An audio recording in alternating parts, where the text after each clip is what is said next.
events in the last 6 months, especially in Canberra and in Adelaide. What has come out of these events are the insights we have gained on how much these industries in these sectors have grown and how the two countries can collaborate. I also understand that many of our leaders from this industry are traveling to Bengaluru. That's where I come from. So again, not an unbiased comment, but traveling to attend the space, the international space, what was it called? The International Space Expo held in Bengaluru. And if I'm not mistaken, the Federal Minister for Trade may also attend the event. This just showcases the potential opportunities between the two countries, and the Indian Prime Minister's global visionary program, Make in India, is very much an integral part to the sector between Australia and India.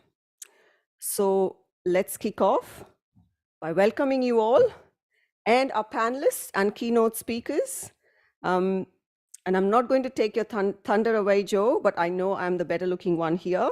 So I'd like to welcome Joe Williams, the Defence and Security Chair Sector of AIIBS, to deliver the opening note. Thank you.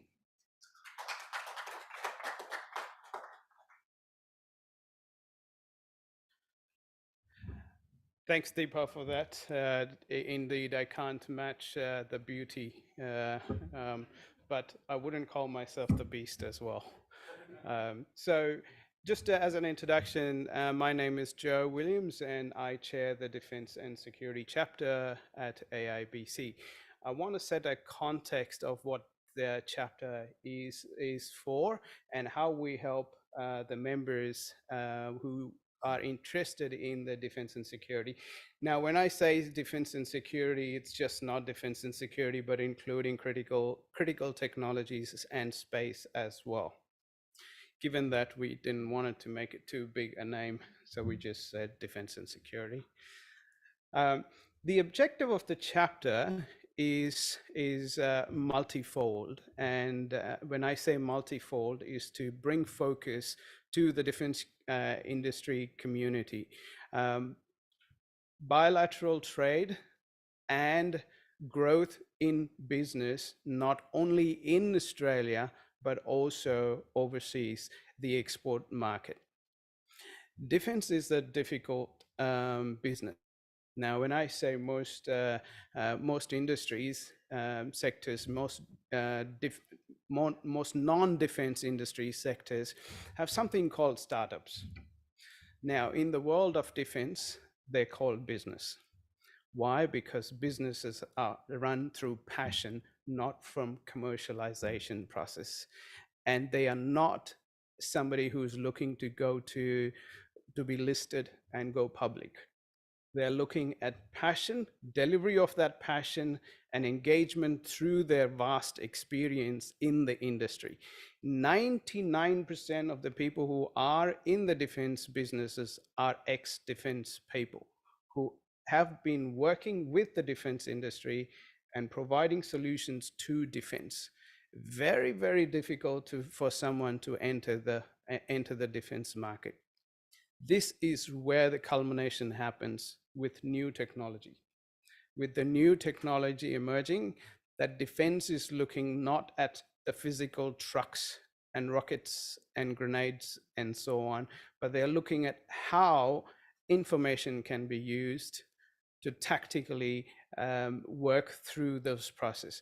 How agile can they be? As we have all read and seen, the recent war that's in progress, how new technology has enabled certain countries to move forward.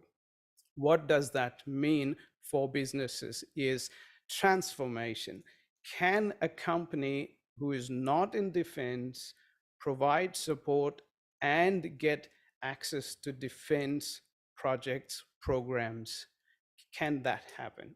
Now, I want to set back in time with relationship between India and Australia. Of course, we have heard the divide is the Great Indian Ocean, but with the ocean divide, it is the vastness, but the depth and the breadth of what it brings.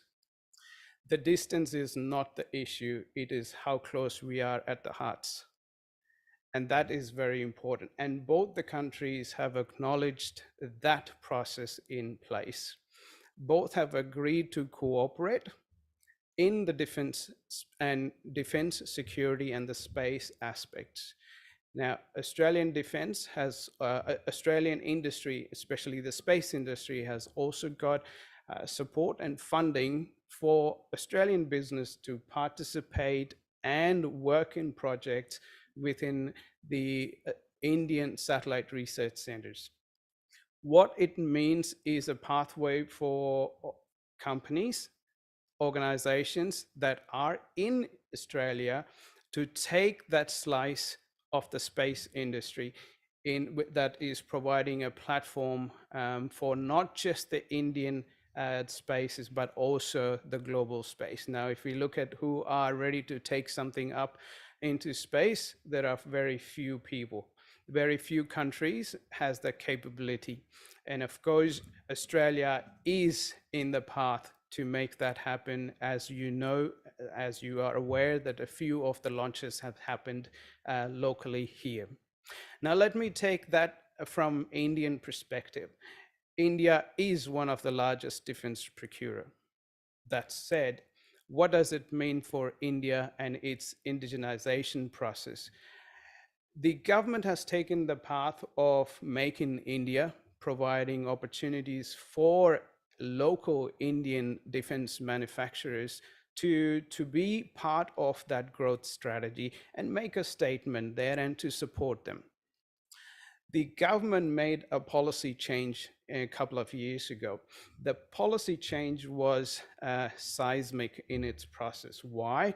Because what they said was they whitelisted few of the components and items that regularly the Indian defense procures, and they ban all those equipments from being procured from overseas. By just doing that, by overnight, there was a panic within the forces. So how are they going to procure those capabilities? Because all those things are now banned. The government then said, this is your opportunity to build local capabilities. Go capture the local market and support them. By doing so, the government had a policy change, very clear in terms of supporting the local and small businesses. There are fundings available, and also their procurement process has been shortlisted to clearing the major barrier of entries for small companies. This enabled many small companies to show their capability and be ready to bid, even put their bid in for these programs. And I know personally there are a number of companies in India who have now put their bids in because they do have the capability to develop those technologies. But there is a catch in terms of time period. How quickly can they deliver something to the government and to the defense? And that's where they are looking for partnering. They do not want to reinvent the wheel. They want to look at overseas partnership who has already developed or who are in that space, in that area, who has those capabilities. And they are now reaching out globally because there is no restrictions for any Indian company to partner with anyone globally. What does that mean for Australia? The biggest opportunity for Australian defense industries, not only to look at Australian defense, but also Indian defense. As I said, India is one of the largest procurer of defense equipments. So with that, what it means for all those who are interested in looking at expanding, not only from growing their Australian business, but also looking at the Indian business. I also have to mention that business is not easy. And when I say doing business as IT is easy, why? Because you could just in your garage whip up a web page and then you have 10 customers, and then all of a sudden you're on social media and there is 100 and 1,000, and then there is a valuation of your company, and that goes into not millions but in billions. Twitter, for example, has zero revenue, but it's one of the largest. So the model is different, absolutely, completely different. Now, when defense businesses want to grow and build their capability, where do they get funds from? The funding is another issue, because the funding is not the valuation of the companies do not come in as easily as the commercial aspects of it. The valuation differs because of the long time it requires for the incubation of the product, and the defense do not procure in masses. They procure in long duration. For example, if I may say, one of the product that the company designed and developed took 3 years to go to market, to bring it to the market. Now, 3 years in the time of in IT is too long. By the time there is, languages have changed, technologies have changed, platforms have changed, people needs have changed. But in defense hardwares and technology, 3 years is nothing. It's just an incubation time. 3 years is a startup time, or even by the time the 3 years is done, you have a full product developed. That's about 6 to 8 years. Now, that is the time investors are not interested in looking at, because they want a return in 2 to 3 years, at least 10 times, 10 folds. Now, to do that, there are some funds being allocated, and these funds have come from different sectors: government, private equities, and also there are with the Quad in place, the focus with strengthening the Quad relationships. There are special funds allocated by the countries, the Quad countries. What it means is that these funds are dispersed to only the Quad countries, and these funds are available to companies and products that fit in that space, to protect the technology space and to grow and deliver the strength that's required within the Quad nations. So there is funding available, there is support available. The relationship between both the government entities are strong, welcoming.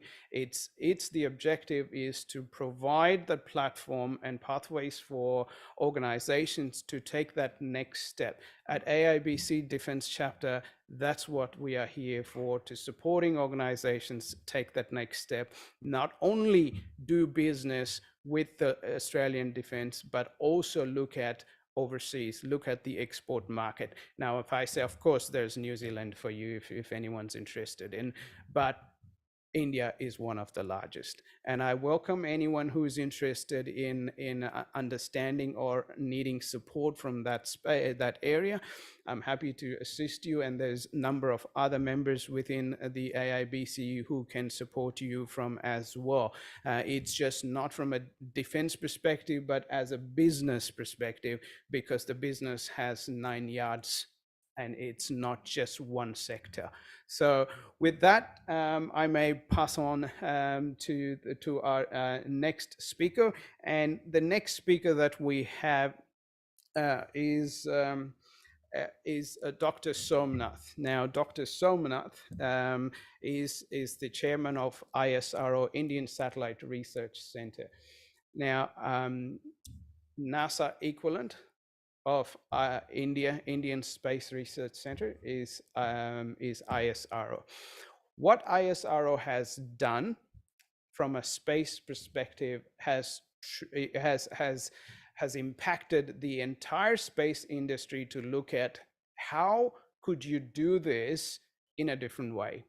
Now, from the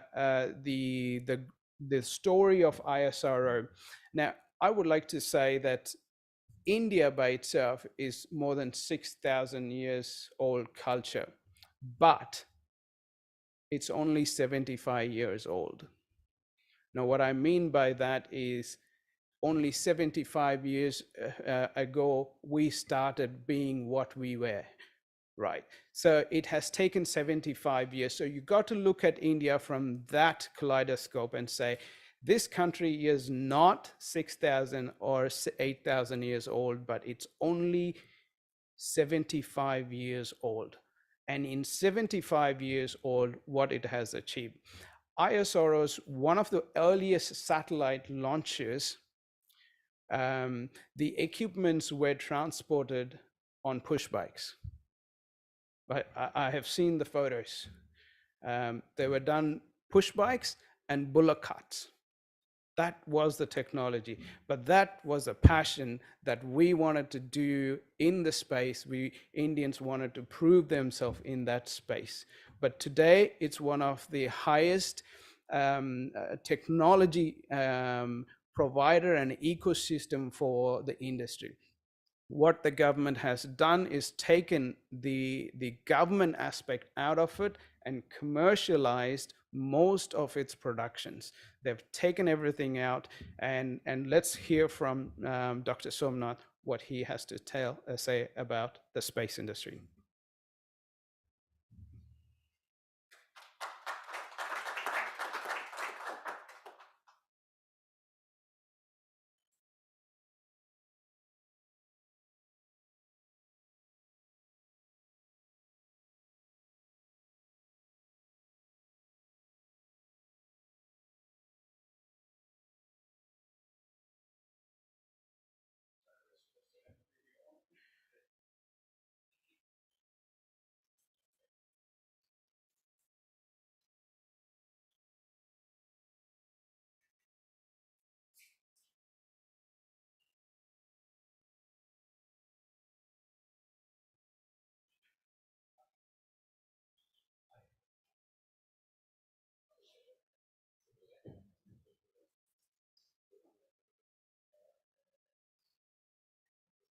Please give us 2 seconds. The video has actually moved to this location.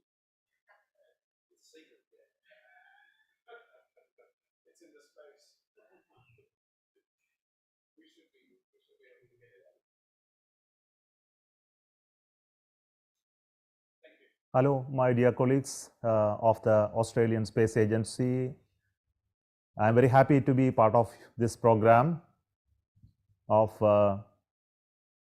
wishing you all the very best in your new initiative of interacting with the Indian Space Agency, ISRO, and also identifying India as a potential place where the space-related cooperation and activities can really flourish in between India and Australia. I'm really particularly thankful to the Prime Minister of Australia as well as the head of the Australian Space Agency to come forward and then offer such a very important alliance possibility between these two nations. The India Fund, which is earmarked by Australia to promote India-specific development activities by companies to promote the space activity in this domain, is really welcome. This is especially when our Honorable Prime Minister, Sri Narendra Modi, is talking about Atmanirbhar Bharat. In every sector, including the space sector, we are looking at promoting greater participation of private ecosystem for the space activities. And that has already created many startups in this sector. And the InSpace, which is an agency to promote and handhold and authorize space sector, has already come into action, and they are already seeing the fruits of their effort in promoting new actors in space. We are also welcoming our Australian friends to Bangalore when we meet for the Bangalore Space Expo, where the Australia will be one of our lead partner in this conference, where we will be showcasing the international activities in space sector, including applications, building of satellites, as well as launch vehicles in this part of this world. I'm really happy to note that in India, many companies are coming forward to set up their infrastructure and facilities in building satellites and also launching new applications. The type of interactions that are happening between Australian Space Agency and Indian actors or Indian industries and new actors in space really show promising avenues for technological collaborations, building of space ecosystems, and also to host facilities in both Australia and India for the support of the space program. I'm really hopeful the initiatives taken by Australian government and the space agency really will cause substantial engagement of all space people in India and Australia to come together for the growth of this sector and also growth of the economy in space sector for the benefit of both the nations. Thank you so much for this possibility of dialogue, at least through this video message, and wish you all the very best for this program. Thank you.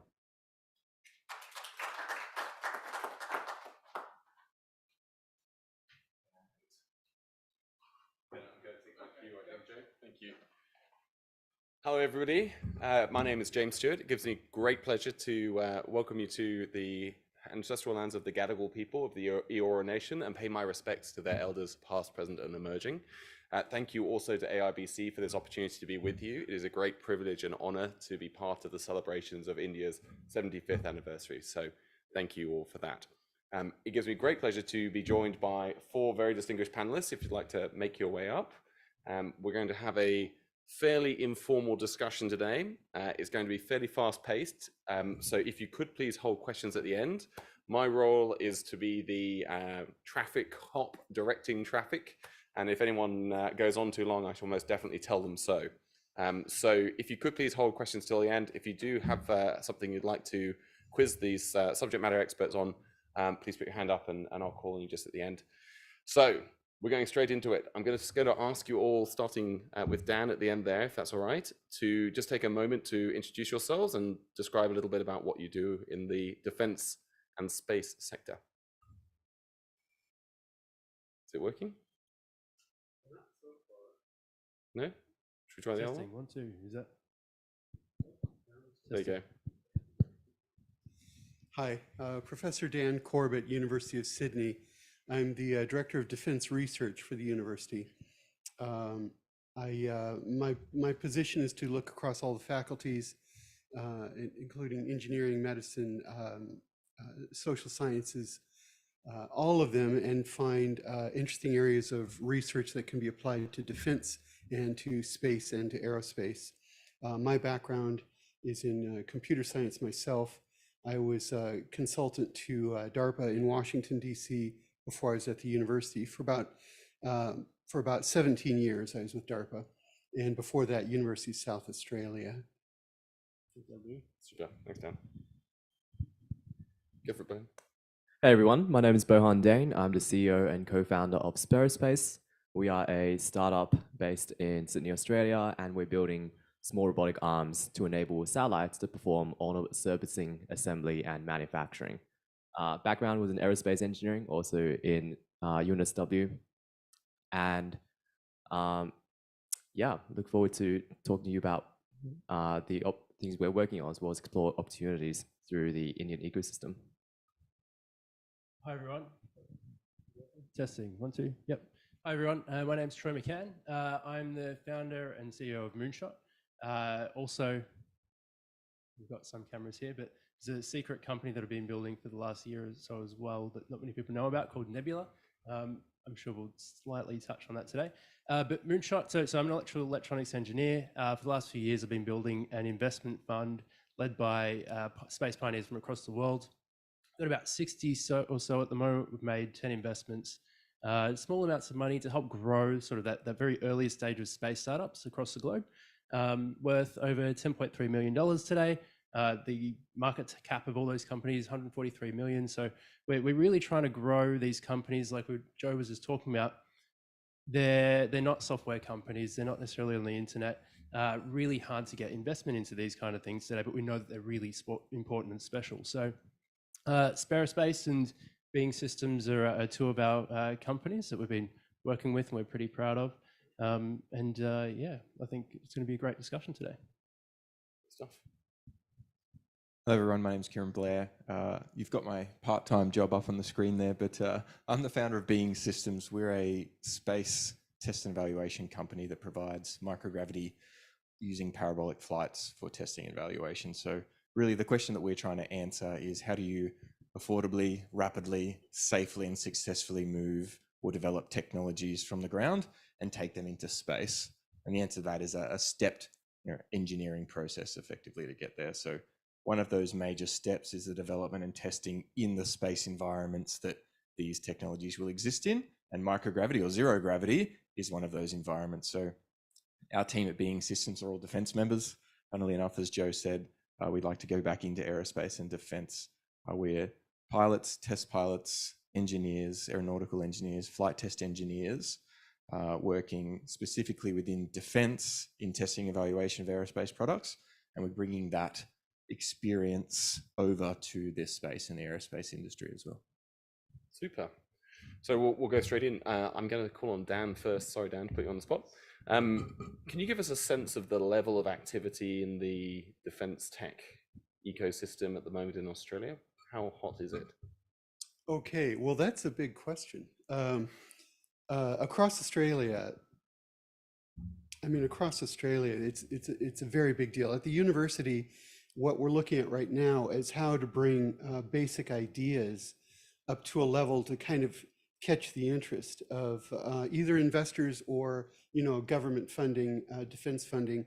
The issue we're facing right now is a lot of really good ideas, really innovative ideas, but they're kind of TRL 1 or 2 or 0 even. And how do we take these great ideas, like world-leading ideas, and bring those up to a level of, well, here's a working prototype that we can show people and get people interested in investing or the government interested in backing it to bring it up to a level where it can be manufactured in any kind of real world way. Right now, that's kind of what I'm focused on inside the university, is how to take these great ideas and raise them up. Super. And Troy, I might ask you just to maybe give us a few comments. Moonshot has had a huge impact on the Australian space sector, and I know you've had companies apply from India in the past as well. What are you seeing in the space tech sector? So I think space in general across the globe is starting to boom, especially that intersection between space and defense. There's a lot of talk with it.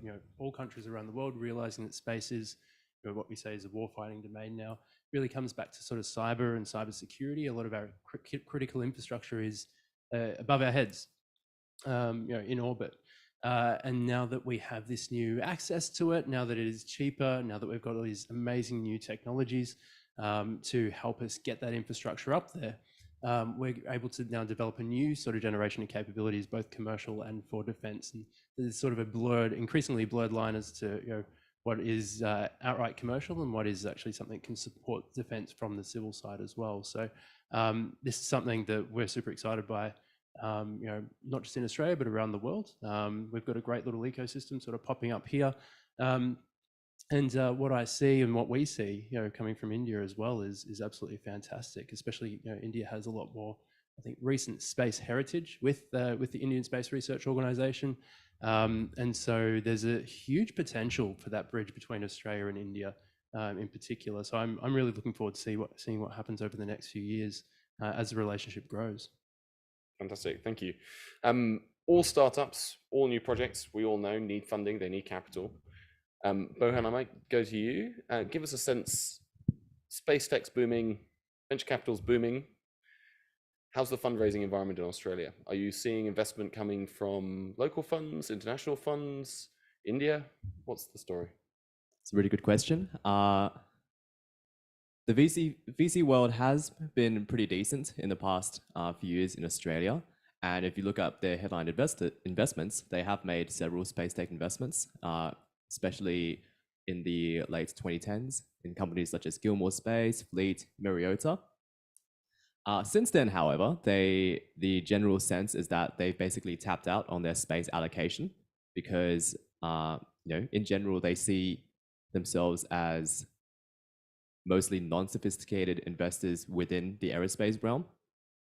So for a company like us, where we have a multi-year development timeline for a very sophisticated product, we've been primarily beneficiaries and recipients of government grant funding from both the state government as well as the Australian Space Agency to get our early TRL products to a stage where it's sufficiently de-risked that we can not only go up to local investors with confidence, but also explore international avenues with investors such as from the States or potentially from countries like India, where there's both a stronger heritage in space, which leads many more investors to be able to understand the sector in greater detail and invest accordingly. Super. And Dan, in terms of the defense side in particular, are you seeing multiple departments taking an interest in funding, or are you seeing really just the Department of Defense primarily? Yeah, right. What we're trying to do is train the Department of Defense at this point to kind of understand that we're not always going to present them with a nice prototype, to take it from that level 1 or 2 TRL. But also we are looking internationally, and we are looking at American money and elsewhere to say, if we have this idea, can you help us develop it? We have ways right now. Folks are really interested in hypersonic rockets right now. University of Sydney does not build those. It doesn't make the engines. The problem is making a hypersonic engine takes a lot of engineering and a lot of input. But what we have developed is a way of modeling those engines in simulation. And they're very accurate. They can be changed quickly, and you can say, is this material going to work, and very quickly test it. And before you get to the point of trying to manufacture, we can contribute ideas of like, yes, this will work, no, that won't. So the way we're going to attract the money is trying to partner with folks who are either at higher TRL or folks who are modeling or manufacturing already, and try to take those and say, look, we can help you make this better. We can help you spend less money on the prototype in the first place. And in that way, try to span a couple of TRLs and kind of jumpstart ourselves by partnering that way. Super. Thank you. Mind if Yes, quickly please tackle do. I was that going as to go well? to you Yeah. next. Great. Okay, great. Well, hopefully this tackles some of that next question as well.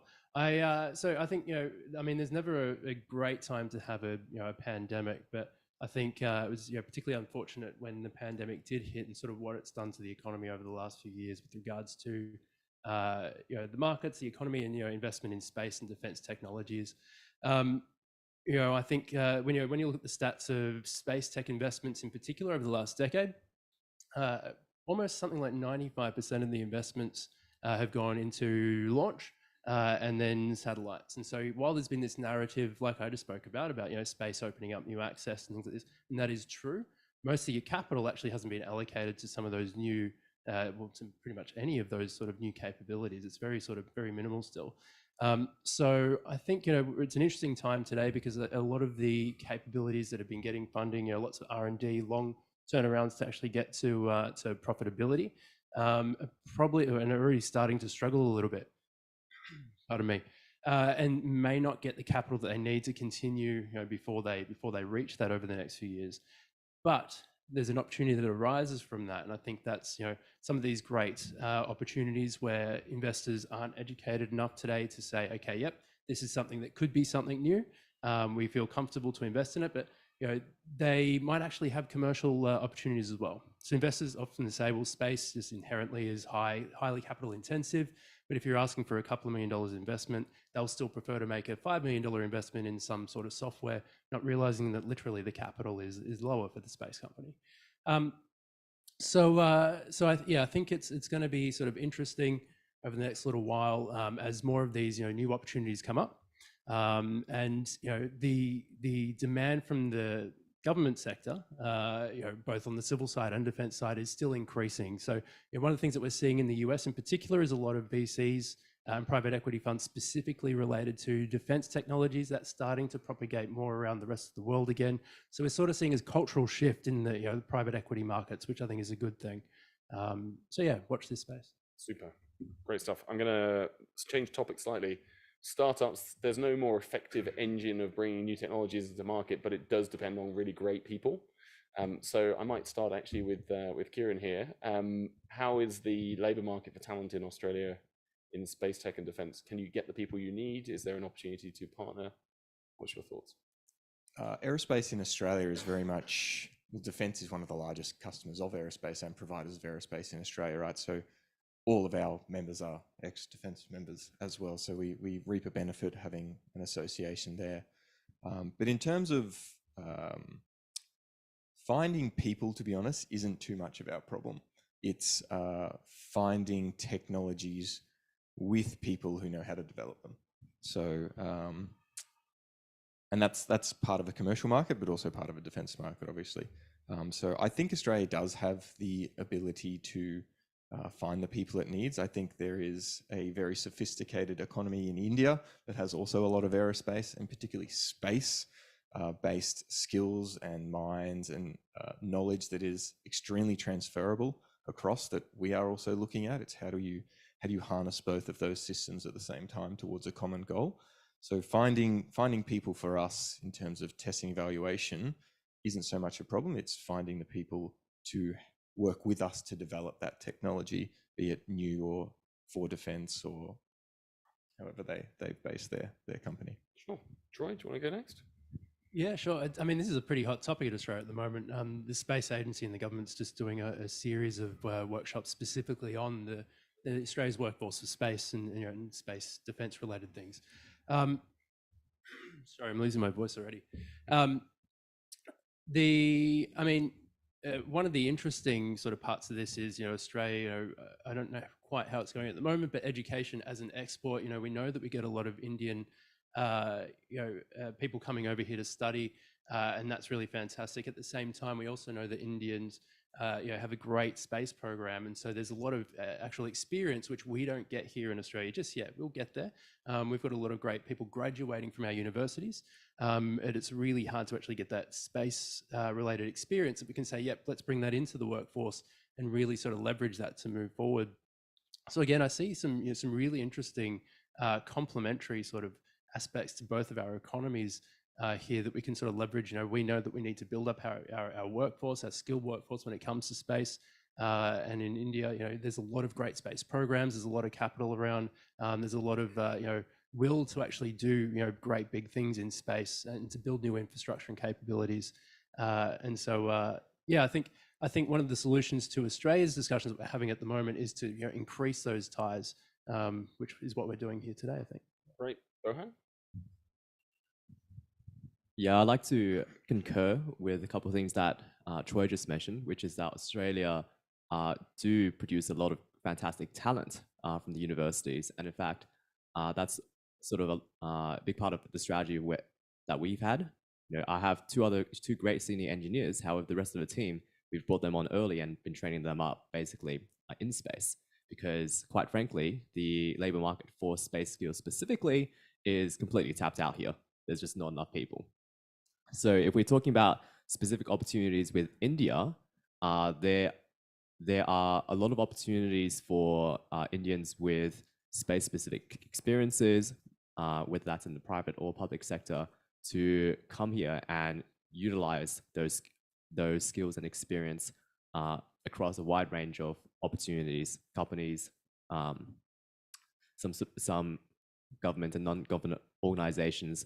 All of those in Australia tend to lack sufficient people with, like, say, 10 years of space experience. Super. Dan? Yeah, sure. So, speaking as University of Sydney here, we're trying our best to to build up that kind of a workforce that has that kind of background. We just started up actually in the Faculty of Engineering, School of Project Management, which is all about getting the technical engineering knowledge, but also how do you manage the program, the process. I think there's a good point here, though, that we have the education facilities and we do have a lot of foreign students from all over Asia, but also that technical expertise that we can get from India. We have some students working now. There's a technique, it's called DERFM, and I can never remember what that stands for. It's a way of accepting a radio signal and recording it so that when you are hit with a radar in my fighter jet, I can replay that and make it look like I'm 2 or 4 fighter jets. That technique was developed by the Air Force of India and shared with the rest of the world. That kind of expertise and knowledge is what we're looking for. So either students who can get an internship with that kind of backing, or that knowledge that can be brought to collaborate with the university and with the programs we're doing here. So what I'm saying is beyond just the funding, beyond just let's put money together on a program, let's get the expertise and the people and the training together as well. Super. I'm actually going to add one to this, which is I think your point about training defense. We're going to get to that in a second. But in terms of people and skills, echoing Troy's point, there is a need, and I think an experience level around deep tech investing, industrial investing, aerospace, space tech investing, which is more common perhaps, or more readily available in the venture capital community outside of Australia. And I think here in Australia, we've had some incredibly successful VC deals, which have been entirely consumer software driven. And we are, I think, on the cusp of a couple of really exciting ones in a number of sectors, quantum, space tech, and several others, that will perhaps help the focus and the spotlight on those sectors internationally as well. So I'll add to that. Last one, I think, folks, please get your questions ready, because I'm sure folks want to grill our subject matter experts. Dan, you mentioned training defense customers. In defense and aerospace, you always need customers, like any startup. What, if anything, would you wave your magic wand around and change or improve around procurement and working with customers in Australia versus, say, working with customers internationally in India?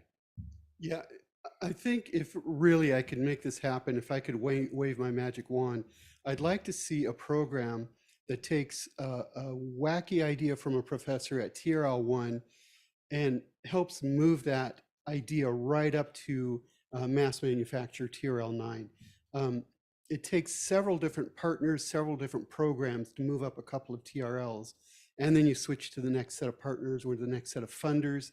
And I don't know who would do this, the government or a consortium of universities, I don't know. But somebody who could take that idea and just shepherd it through. And, to Joe's point about, well, if it takes 10 years, that's too long. Well, how can we improve that, go from an idea to proof of concept to prototype to rolling out of the factory in a couple of years? Sorry, could you? So you repeat the customers question? and the role of the customer in the journey of the startup. Yeah. What would you change, if anything? How's the experience in Australia? What could we change around our international relationships to make things better for you? Okay, so the customers we primarily work with and are engaged with are two sectors. So first is the entirely commercial sector, basically satellite companies out there who are interested in moving into this emerging sector of on-orbit servicing. So there's several companies out there globally, in the US, in Europe, who are interested in this capability for mostly commercial uses. The second sector is specifically defense, because on-orbit robotics is probably one of the classic examples of dual-use case technologies out there that can be used for both civil and military purposes.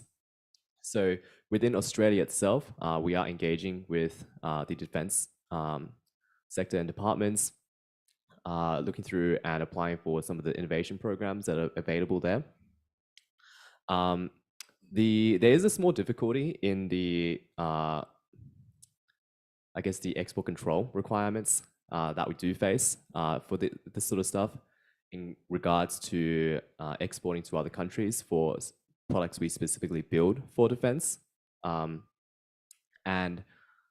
I think the solution to that is very much above my pay grade. This is something that I think both India and Australia will have to figure out as the Quad further develops, which is how much military technology sharing can be allowed. And when that is feasible from a political perspective, then from a commercial perspective from our end, we'd be very happy to service not just Australia, but also other countries. Troy? Yeah, I might just tack straight on to the back of that as well. I think expanding it not just from defence export controls and ITAR and things like this as well, but foreign investment, foreign investment regulation. So I think most nations at the moment over the last few years have been updating their foreign investment regulations. Australia did that with the Foreign Investment Review Board, I think in December 2020, if I remember correctly now, which is good from a perspective, but it also makes it quite difficult if you're looking to say, well, how do we actually work closely with our Quad partners that we just said we sign up all these agreements with them? We know that there's capital available. How do we actually, how do we start making use of that? So we've actually got some new hurdles that have been put in the way. Wearing my moonshot hat for a second, like I mentioned, we've got some international investors, and at some point, actually, I can't remember the exact rules now, but even as an Australian investing entity, if we have a certain portion of overseas investors, then we are considered overseas, and then all of a sudden, to make an investment, we have to do a whole range of paperwork and get approvals just to make even a $50,000 investment at those earlier stages, which is just kind of crazy, really, really challenging. So I think what this sort of comes back to, it is a bit of a coordination problem that I think the government has to sort out, and the government broadly, it's not a homogenous group in a democracy, but in particular, I think our civil space strategy in Australia, we've been talking about again in the last week, we need a much more clearer vision. What is the vision? The space agency has a line, and I can't remember, it's something along the lines of, we're going to have an inspirational, broad, economically reaching civil space strategy. It doesn't really say anything. It's not really a vision. It doesn't actually inspire, even though it mentions inspire. But it doesn't tell private investors, VCs, what they need to do, how they can be a part of this. It doesn't tell private industry what they need to do.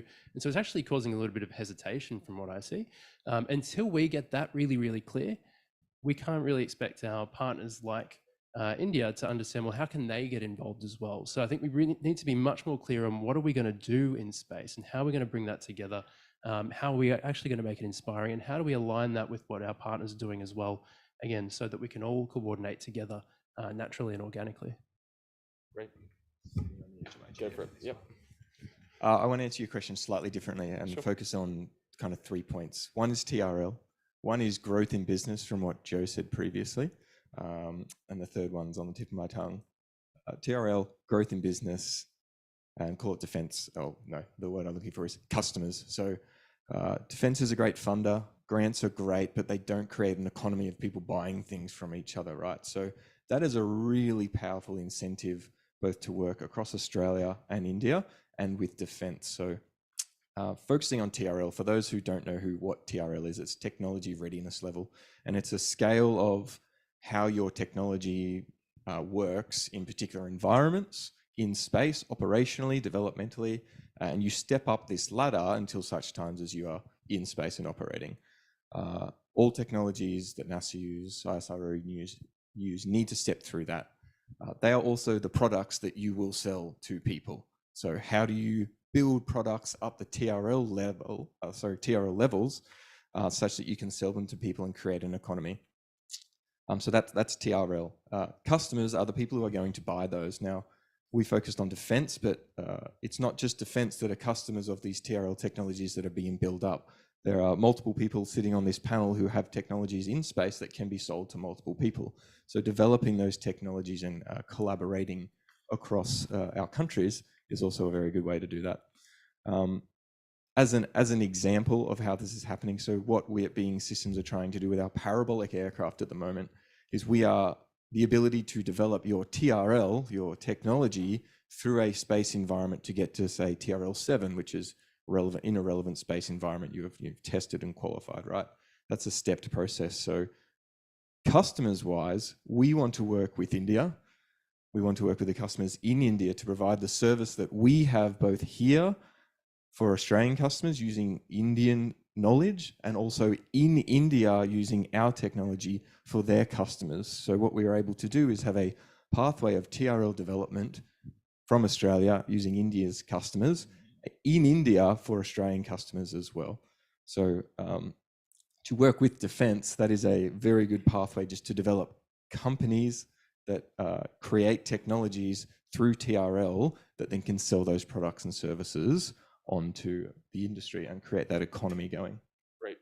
So last thing, I'm afraid time is against us, and we will have our panelists around for lunch and for the rest of the day. So please do grab them and have a chat. I'm going to ask you all to just give me one ask. This is standard practice in startup land. We always put asks at the end of our presentations so that the nice folks in the audience who have goodwill towards these up and coming companies know how to help them best. So I'll start with you, Dan. What would be your ask of the audience? What should folks come and find you and talk to you about? Oh, I see. Well, I think what I'm most interested in now is how to combine areas. So engineering, technology, psychology, culture, medicine. We're looking at combining all of those and coming up with really unique ideas. Super, thank you. Go ahead. Yeah, ours is really around understanding the Indian space ecosystem. So understanding who's who in the space industry over there, particularly suppliers, because as I mentioned, there's some difficulties around potentially exporting some of the products we're developing. However, there's really no major hurdles in terms of importing technologies, parts, systems that we'll be using. So that is something that we are interested in understanding within the ecosystem. You know, where are the space equipment suppliers that we might be able to utilize? Great, thank you, Bohan. Troy? Yeah, so I might just quickly try to revise my explanation of Moonshot from earlier, just to make it clear for this one. So like I said, we've got an alliance of people from around the world that are helping grow that next generation of startups, both with capital and time. And so now that you've sort of got an overview of TRLs, we've got what we literally call our space elevator model, a series of programs that bubbles up basically great ideas and talent through those different levels and matches them with investment levels as well. So if you're an investor, investors that would be interested in this space to help grow those from those earlier stages of ideas, reach out. If you're a founder of a company or you're passionate about growing that talent pipeline and that workforce, then again reach out and have a chat, because we're trying to bring together those major stakeholders in the right way at the different levels of progression of technological development to enable these great people like on the either side of me to do what they need to do best. Great, thank you, Troy. 2 words or two phrases: export value and technology development. We want to talk with people who want to develop technologies here and in India, and where we can create export value. So as an example, our services can go to India to help them develop their services or products there. Vice versa, we can bring that to Australia, use our platforms to bring their platforms to develop our technology. They're the people that we would like to talk to. If you're in the room, please. Super, fantastic. Thank you all very much. It's great to have such an experienced and knowledgeable panel. Please do take advantage of their expertise. Come and say hello and just join me in thanking them. Thank you. Thanks, everyone. All right, I think Joe, let's speak. Thanks, James.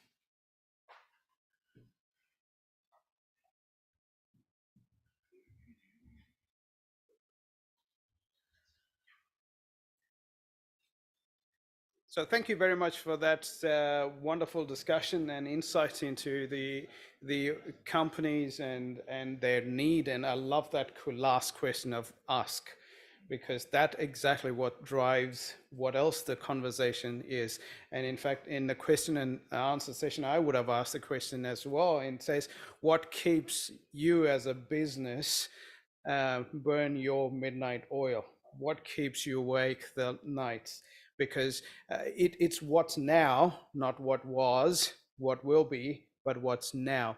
And those are the discussions that we would like to take it as challenge and support those businesses as we move forward as an organization from Australia-India Business Council perspective. Now let's move from the defense side of it. Let's move to the cybersecurity. Now, cybersecurity is an important aspect.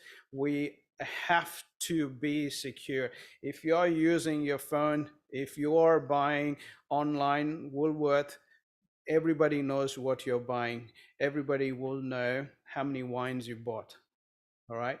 There is a trend that data has been collected. There is the trend that they are identifying individuals and your patterns and your so on. So cybersecurity is important, not just for the organizations and companies, but also beyond our borders, because that could then be used against us. So let me kick it off with the cybersecurity session, and let me welcome Tom.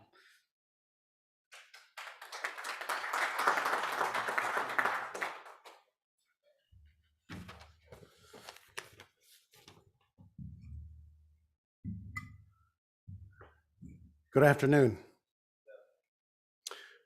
Namaste, Abka Swagate. Thank you. It took me a while to practice that. My name is Tom Crampton, and I am the managing director of a cybersecurity consulting firm called Trusted Impact. I'm not Sean, the principal of Populous, but don't worry about it. That is my better looking, younger, much better looking and thinner brother. Back to where we were talking. I'm honored to welcome you to today's afternoon's Australia-India International Business Summit. But first, I would also like to acknowledge the traditional owners of the places in which we live, work, and play. In particular, today, I'd like to acknowledge the Gadigal of the Eora Nation, the traditional custodians of this land in which we are meeting today. I recognize and respect the enduring relationship that they have with their lands and waters, and I pay my respects to their elders, past, present, and future. But you didn't come to hear me. I'm really excited to introduce our keynote speaker this afternoon, Ian Hart. Ian, I'm sure you will see his background and details shortly, but he is the head of technology risk, and Chief Information Security Officer with the Australian Institute of Company Directors, as you see here. 30 years working across a range of industries, including banking, financial services, retail, online, media, and telecommunications. I won't steal your thunder, Ian. I'll hand it over to you for a quick 10-minute keynote.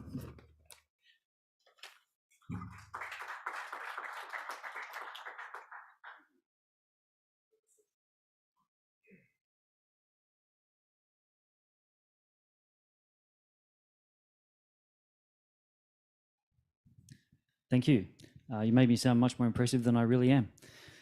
Interesting, following on from space tech, doing cybersecurity, because in cybersecurity, everybody hears you scream. Somebody got the joke, that's great. If you can all pretend to laugh, this is gonna go a whole lot easier for all of us, okay? So, just show of hands. So who here reports regularly to their board? Okay. Keep your hand up if you find that mildly terrifying or worse. So I'm going to give you some practical examples today of how you can frame your message to your board. And for those of you who don't report to your boards, don't worry, because what I'm going to tell you is equally useful if you're going to present to your exco or any senior business stakeholder, someone who's non-technical. The two things that I'm going to cover today are really around how do you make cyber security relevant to your board? And how do you frame that message to make sure that your message lands properly? I want to say on the practical side, I don't want to delve into board theory. I'm not going to talk about, nose in, fingers out, those sorts of concepts. But really give you some practical tips that will really help you as you prepare and as you deliver the message live in the room with your board. So the first thing, how do we make cybersecurity relevant to your boards? Well, the good news is you don't have to, because it already is. Regardless of your survey of choice, whether it be McKinsey or Gartner or Stanford or Deloitte, boards typically, 80% of boards, cybersecurity is their number one risk they're concerned about. That number goes above 90 if the risk is number 1 or 2. Okay, so you're talking about something which is deeply relevant to the boards and deeply of interest to them. In January of this year, the NASDAQ with RAIN Network released a paper. It's actually a very good paper. I encourage you actually all to read it, and not just if you have trouble sleeping. It's actually a very good paper. And it talks about boards and their maturity around cybersecurity. There's a lot of different things that they capture in that. But one of the really interesting points that came out was board members were asked to rate their preparedness for cybersecurity from 5 down to 1, 5 being fully prepared, 1 being kind of they're nowhere. 94% of the respondents rated themselves a 4 or a 5. 51% rated themselves a 4. 6% rated themselves a 1 or a 2.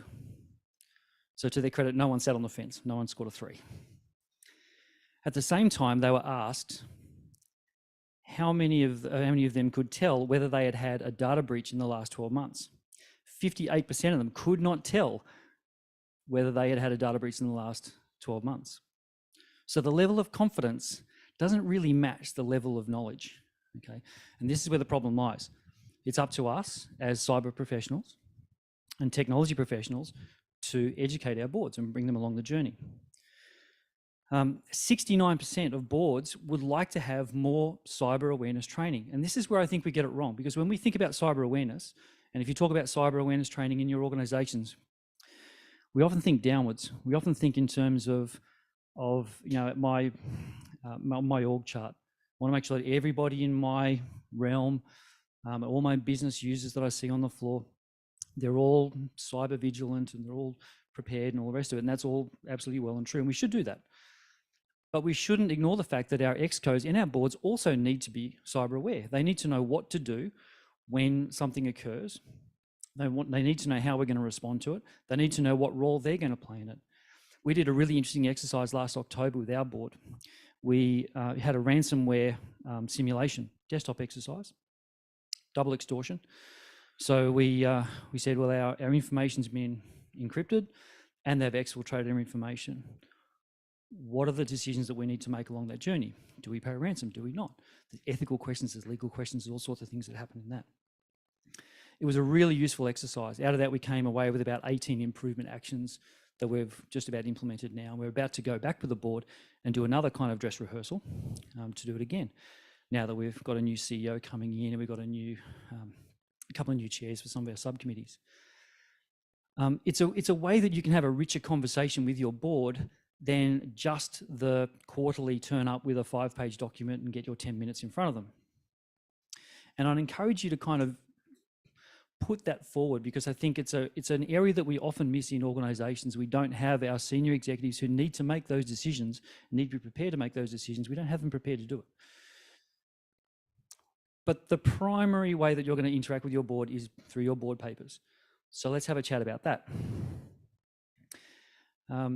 Albert Einstein once said, if you can't explain it simply, you don't know it well enough.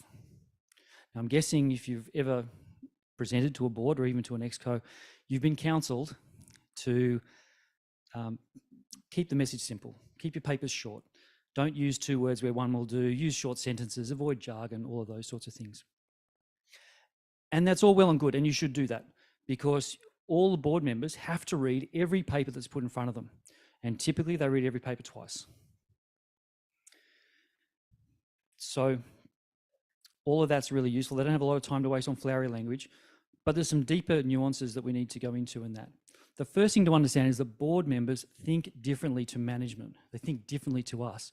You know, if you're a really good IT professional, you've grown up, especially if you're in a data-driven organization, we start at the data layer. That's where the truth is, right? We start with our data. From our data aspects, we build our information assets. From our information assets, we derive our insights. And then from our insights, we derive our key messages. Boards want to go the other way. They want you to start with a key message. Okay, they will then say, well, okay, so what are the insights that drew you to that key message? So why do you think that's the case? You then tell them your insights. Some boards, and there's a trend we're seeing in this, some boards are now wanting to go into the lower levels. They actually want to see underneath the bonnet and see if this is real. So have your information ready if you need it, but don't start there. Because if you start the way that we would present, the way we would think in technology, you will lose your board. And you won't have to work that out. You won't sit there and go, wow, these guys aren't asking a lot of questions. They'll tell you that you're not hitting the mark. So remember, the board think differently to you. The second thing, key messages means key messages. You don't have 10 key messages. You don't have 5 key messages. You have at the most 2 or 3. And why this is important. So if you're a board member, any organization, if you're a typical organization, you're probably going to be submitting 20 to 25 papers to your board. Okay? So put yourself in the position of the board member. That's from your organization alone, that's 60 key messages they're going to take away from any quarterly board session. Some of your board members will sit on multiple boards. It's very difficult for them to consume that much information. So keep your key messages to just, 2 or 3 key things and tell them what they are up front so they know exactly what you're going to do. The third thing, bad news builds trust. Okay, you're not writing a brochure here. Boards want to know, what should I be worried about? Can I help? Okay, if you tell them the bad news as well as the good, they will trust your message. If you only come to them with the good stuff, they're going to wonder what you're hiding.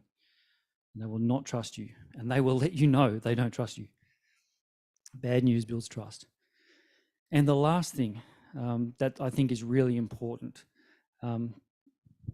as you present to your board and you think about the conversations you're having with them, your purpose in that room is to convey and not convince. So you're going to have a very short period of time with these guys. Talk about what your key messages are. Talk about it once, okay? Don't read from your paper. They've already done that twice, okay? Don't read from your paper. Tell them what you want them to know. Tell them how you need their help. Ask them for questions.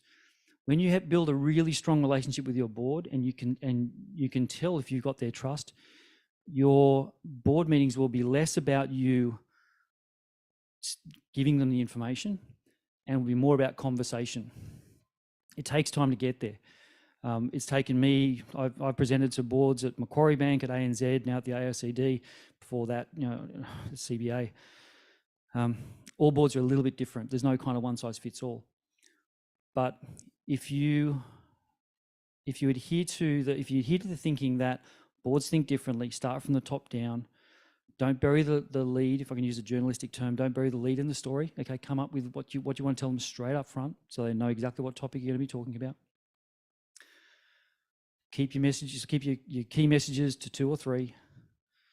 Give them the bad news as well as the good. Celebrate your success. They want to know what's good in the organisation. They want to know what progress you've made. And generally, you'll find your board papers as you go through, one will lead on to the next, and to the next, and to the next. So give the good and the bad, but convey, not convince. Mark Twain said, "The more you explain something, the less I understand it." People who don't understand something really well will go over the same ground and over the same ground and over the same ground again, trying to get their message across. And you'll lose people along the way. Because in this room, we've all had a background in technology. Most of the board members in that room will not. You might have someone they've brought in who is the tech dude on the board, and he will get it and he will ask all the questions and he will grill you, and he will then tell the others what he's doing. One of the things that you can do to circumvent that is be a really good storyteller. Okay, make it an imaginative. Make it in terms that they can understand. The rule of thumb that I use. My dad was a management consultant for many years. Did a lot of work with Prime Minister's department in Papua New Guinea. A lot of work with government departments. If I can explain something technical that my dad would get, okay, I'm on the right track, because my dad is completely Luddite. He had no idea about technology. If you asked him, he would give you a different answer to that. But the truth is, he has no idea.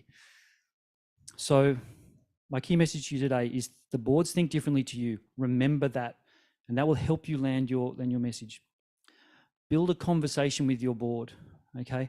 Build a framework. And what I like to do in my board papers is say, last board meeting, we said we were going to do this.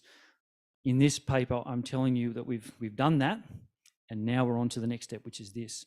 And you start to build that conversation so they know what to expect from the next thing. And because they go back and they understand, what did we talk about last time? What are we talking about this time? Oh, you're going to present that next time? Okay, that's going to go into the minutes, into the actions. And remember that you don't have to sell your ideas, right? So boards are deeply keen on what you're going to talk about. They want to know. They want you to tell them. You're the smartest person in the room. You're the only person who knows what they need to know. And so they will listen to you. Just make sure that you land that message. And if you use those 4 principles, you will land that message appropriately, and ask them for those questions. And with any luck, you'll build a conversation, which I'm going to ask you to do now. Does anyone have any questions? Obviously, I was extremely clear. Yes. I've got one. As the tech dude on my board, There you go. how do you bring the rest of the group? There's not people from professional backgrounds who raise their level of awareness of the standards so that I'm not the only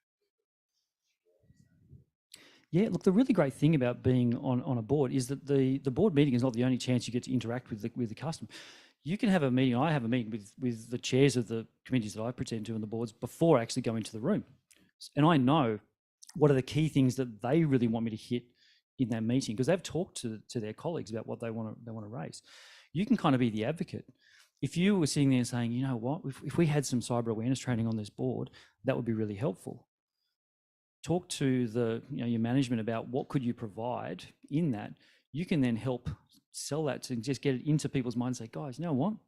If we had management come to us and actually give us some cyber awareness training, that would be really helpful for us, I think, as a group, as a board. We'd understand these papers better. We would make better decisions. We'd know what to worry about, what not to worry about. So you can kind of almost be the middleman between the technology guys who are trying to get their message across to the board who are trying to understand the message. And you can help, facilitate that kind of two-way flow of information and help management come along and say, well, don't focus on that thing because that's not like top of mind. This is what we really want to understand, because it might be something that's completely left field. Cool, we're at time. Oh, sorry, yes. One last question. Very quick one. There's kind of a gap between, when something bad happens, doesn't come up on top line, especially cybersecurity, in terms of the awareness of there is a problem. With the board itself, how have you seen getting them to really get this as a immediate tick box, not when after them to the ransomware attack or it's some problem of it. There's a full spate of companies where, even though they are in tech, seeing this, that there is not that, unless there's a client asking for it, that there's a very potent need, it's not actually being addressed till a problem is up there. Yeah, it's hard, right? And look, there are some times when you're going to have to present something which is unpopular to a board. They're going to sit and say, why do I have to present to our board we want to do ISO 27001 compliance. Why do I need to do ISO 27001 compliance? We've got NIST, we've got Essential 8. Why do we need to go and spend some money doing this thing? I said, well, because NIST and Essential 8 are self-assessed. We want something that's a little bit more robust, that's out there, and an independent person is going to come in and grade our security and tell us if we're really ready. That's a really good thing for us to know, not that we think we're ready. Second thing is, it also opens up a revenue stream for us of $80 million in government departments, which you're not tapping into. Oh, okay, that's a more compelling story. Storytell that, because they will get that commercial aspect of it, and you don't want to wait for a crisis. These guys read every crisis that comes up in the newspaper. Every day we're seeing another company bought low by something like this. We don't want to be in those shoes. If we don't want to be in those shoes, we should do this. If we don't do this, we might be the next headline. That's the sort of thing that's how you kind of story tell it, so they understand that sort of, okay, we need to be ready ahead of something bad really happening. Once it's happened, it's too late. Please join me in thanking Ian for a great conversation.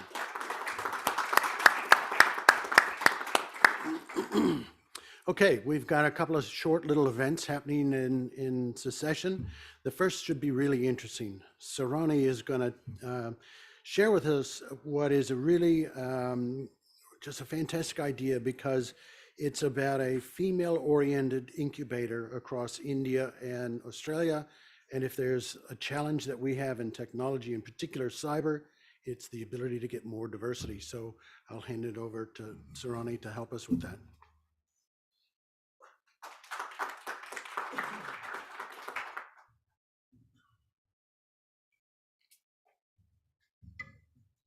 Hello, everyone.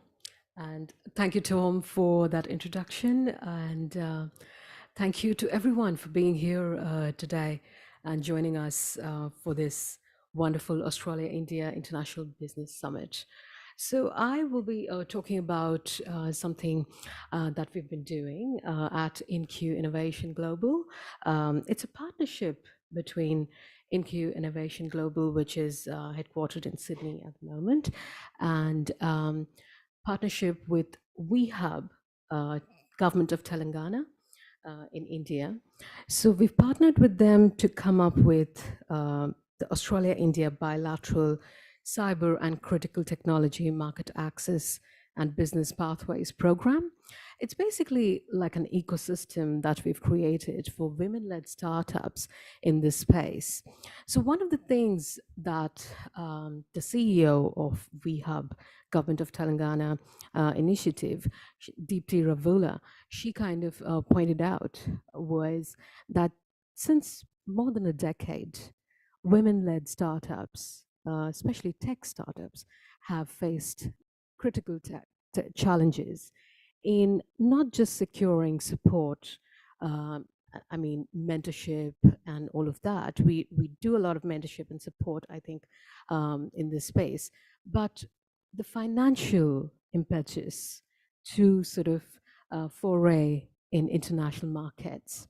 So, with the support of the Australian DFAT and the Australia India Bilateral Cyber and Critical Technology Partnership Grant Program that was launched by Australian DFAT, we were able to launch this program on the 1st of August. And what we've done is we've created a portal, of course, and the applications for expression of interest have opened through the portal. What they'll be able to do is all these startups from India and Australia both will be able to submit their pitches and their sample pitches and deck and whatever possible at the moment for them at whatever stage they're in. They could have been sort of working and have probably created a lot of stuff, but they've not yet received the support that they need. So we've created this pathway for them to get market ready and also be able to access investors and funding support, not just mentoring, but actually being able to then launch internationally and globally to them. So we'll be hosting 6 women-led startups from India to Australia, and then we'll be hosting 6 women-led Australian startups who want to foray into India. So that's one of the programs. I thought that would be very significant to be shared on this forum today, because I think it's important for all of you veterans and luminaries in this space to be supporting women-led startups in this space, and I think that's what I felt that this was a program which kind of we have been working with the Australian DFAT for a long time, and then were able to do it with the help of the Indian government in terms of the government of Telangana has really helped us. So at the launch, I think we had the support from people like Honorable Sarah Kirlu, the Consul General of Australia in South India, and Mr. Jayesh Ranjan, who's from the Ministry of India, Government of India, IT department, and all of these people were there. And we have advisors and mentors. It's more like an incubator program that we have. So we'll have sort of, first we select and shortlist these 12 startups, women-led startups, and then we provide them with all the mentorship possible and also give them that access to investors and funding support and all of that. So really encouraging and just a baby step towards, we're only, at the time hosting 12 entrepreneurs, but yes, we would love to increase this number to like maybe millions. Why not? So thank you so much for giving me the opportunity to speak. Thank you.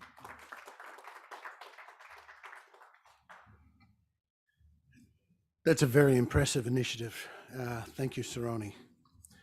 Now we're going to do a couple of very quick, what is being termed business pitches from 2 very impressive individuals. Michael Warnock with Daltrey will give you a quick 5-minute overview of what Daltrey is about, and then AJ Uni with Stickman Cyber. So I'll kick it off with Michael.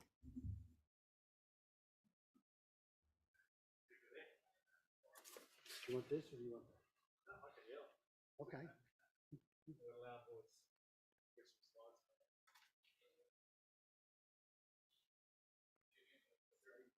If you have a clicker.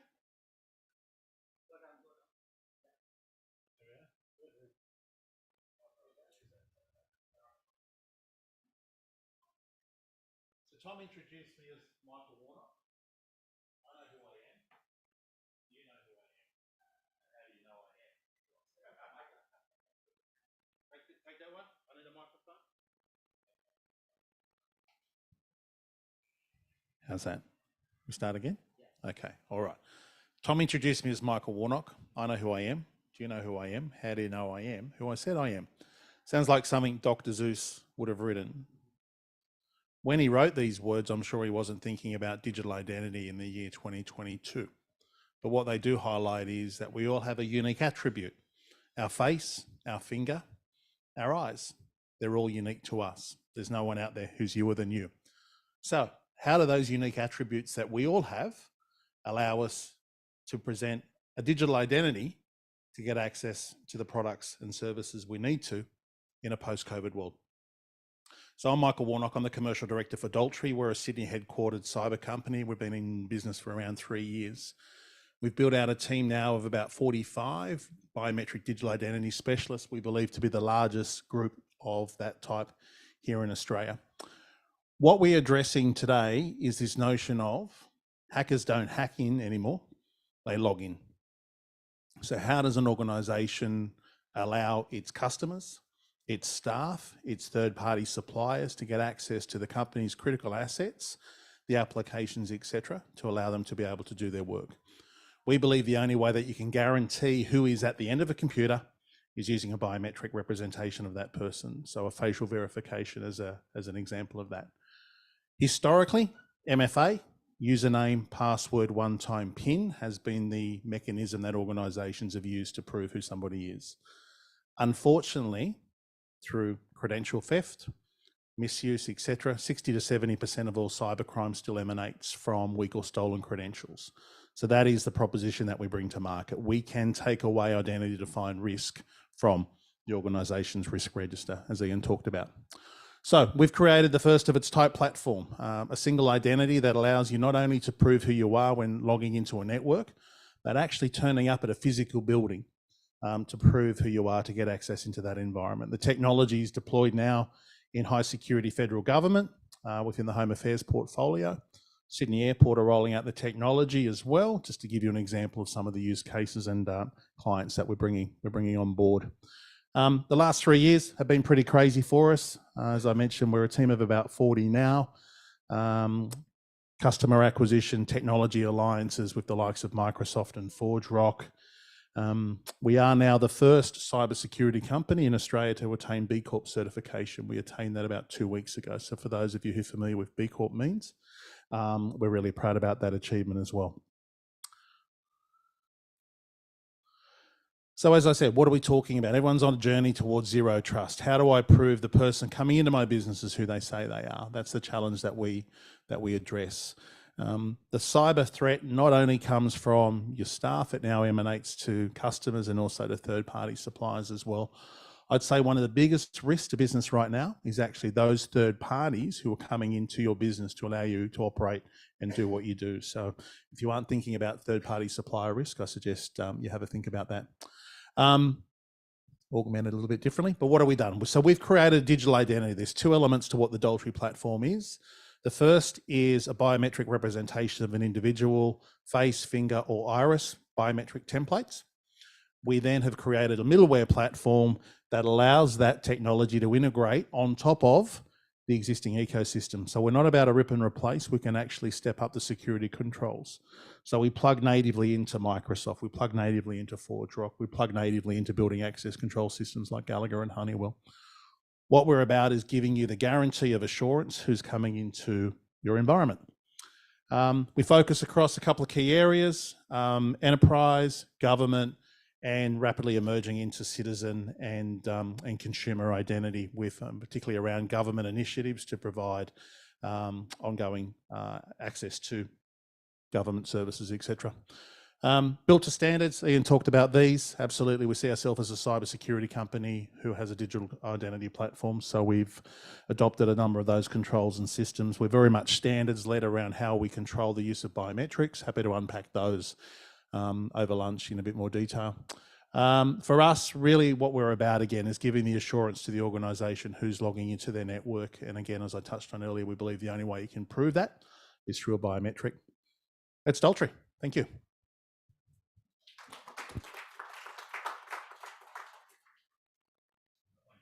And just very quickly, I'll introduce AJ Uni to do a similar kind of presentation for Stickman Cyber. AJ.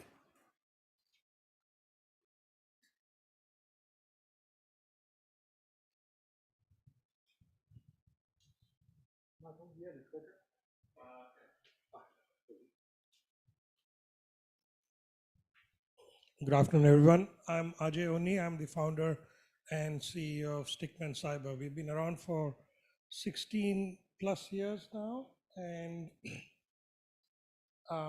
we set on a mission to create a digital world which is safe for everyone. So what that means is, with cyber attacks on the rise, we specialize in providing high quality cybersecurity services so that you are protected from cyber attacks and data breaches, and hence you can have the peace of mind to grow your business. So that's what we go out to market in terms of who we are. In terms of what we do, we distinguish cybersecurity from information security. We believe they have to be separate but coexist together. So when you look at cybersecurity on its own, we call it as a business function. And the business function of cybersecurity has 4 key areas, which you can see on the slides, which is governance, risk, and compliance, a monitoring, detection, response, proactive cybersecurity, and the chief information security office. So like how businesses have finance department, marketing department, sales department, here we say that the cybersecurity function has to be a separate, unique business function. We have a slide where we say what we don't do, just to be clear so that there's no confusion. So what we don't do is we don't do IT security, we don't patch your networks, we don't configure or maintain your network or IT security. That's where we bring the distinction between cyber and IT. How we do it is we have an ethos called educate, empower, and engage. So we run regular blogs, case studies, we do solution analysis, proof of concepts to empower you, and then you can engage on demand as a service or as a project-based engagement. A quick background, as I said, we are about 16 years old in the business. We have a fully owned subsidiary in Bangalore, India. I sat on the New South Wales Government Cybersecurity Task Force. We're current members of the Cybersecurity Center. We have all our certifications such as PCI, ISO, CREST, ANZ, CREST International Certification. The most important part of our business, or the interesting part of our business, is we work with company sizes from startup to 1,000 headcount and 1,000 to 5,000 headcount. So we found a niche working with small to medium enterprise, and that's our core focus. And we're very, very proud about it because we help hundreds of small to medium businesses who can't afford the big end of cybersecurity expense what the larger companies can, and we have found a solution which works well for them. So we developed a product called Stickman Cybersecurity as a Service. So basically, if the gray circle, if that's your business, we plug into your business as the cybersecurity officer who's assigned as a single point of contact. And this person, he or she, will then have access to all of the Stickman services. So your technical services, your cybersecurity office, your annual assessment and certification, all offered in an unlimited capacity to businesses. So you don't have to go around and hire multiple different companies to get the job done. We offer this as a complete as a service model. We're also building a platform which people get access to. Our customers will get access to a platform, something like this, where they can see in real time all their cybersecurity incidents, the projects in play, what phishing campaigns they're running, everything in one single dashboard. And like how Ian mentioned, this dashboard will be ready. Can be used to present to boards and others, and we'll be building more such dashboards, which will be more business speak language. Thank you.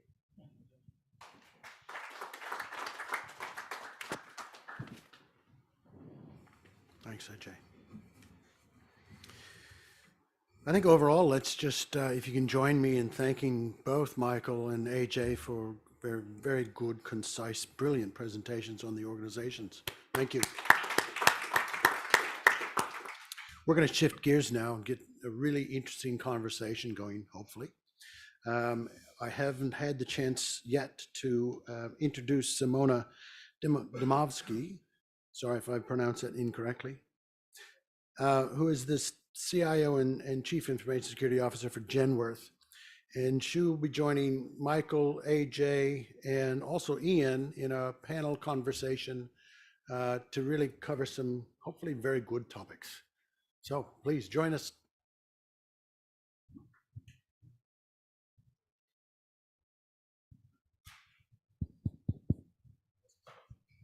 Thank you.